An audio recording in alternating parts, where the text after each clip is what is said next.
ወዶ እዚህ ሀገር ከሷ ጋር ለመኖር ወስኖ የመጣ ግለሰብ ነበረ።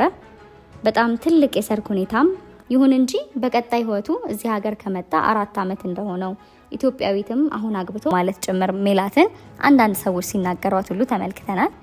እንግዲህ ጠቅለል ባለ መልኩ ሁለቱም ያሉት ስራቸውን አተኩረው በተለይም የሽቶ ስራ ላይ በደንብ ከዚህም በላይ ሞር ሴልስ ወይም ሽያጭ እንዲኖረው እየሰሩ እንደሆነ ነው ጠቅለል ባለ መልኩ ያስረዱት ማለት ነው።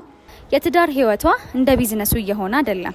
አሁን 3ኛ ትዳር ላይ ደረሰችው አርቲስት ሜላት ከሰሞኑን በሜላት ሽቶ አምባሳደር ካደረገችው ሞዴል ጋር በተለያዩ ኢቨንትና ቦታዎች ላይ እየታዩ ይገኛል። ይሄ ጉዳይ መነጋገሪያ ሆኗል። ተከታትለን መረጃውን የምናደርሳችሁ ይሆናል። ሀሳባችሁን ኮሜንት ላይ አስቀምጡልን። አርቲስት ሜላት ነብዩ እጅግ ቅንጡ ህይወት ከሚኖሩ ኢትዮጵያውያን ሆነ አርቲስቶች ቀዳሚዋ ናት። ኢዲዲያ እና ኢቲኤል የተባሉ 2 ልጆችም ሲኖራት መኖሪያ ቤቷም እጅግ ውብና ቅንጡ ወይም ሌክዠሪ ነው። መኖሪያ ቤቷ በሰፊ ግቢ የተንጣለለ G+1 ዋይት ሃውስ ሲሆን በውስጡም በርካታ ክፍሎች የተከፋፈሉና በመብራት ያሸበረቀ ነው። ቤቱ ከውስጥም ሆነ ከውጪ ነጭ ቀለም የተቀባ በመሆኑ ለእይታ እጅግ ማራኪ ያደርገዋል። የራሷ የልብስ ስቶር፣ የስጦታ ዕቃዎች ክፍሎችና ሌሎችም በርከት ያሉ ክፍሎችን ያካተተ ነው። ሜላት ነብዩ በዚህ ቤት ውስጥ ከባለቤቷና ከልጆቿ ጋር የምትኖር ሲሆን ነገር ግን ሌሎች የቤተሰብ አባላትም አብረዋት በጋራ ይኖራሉ።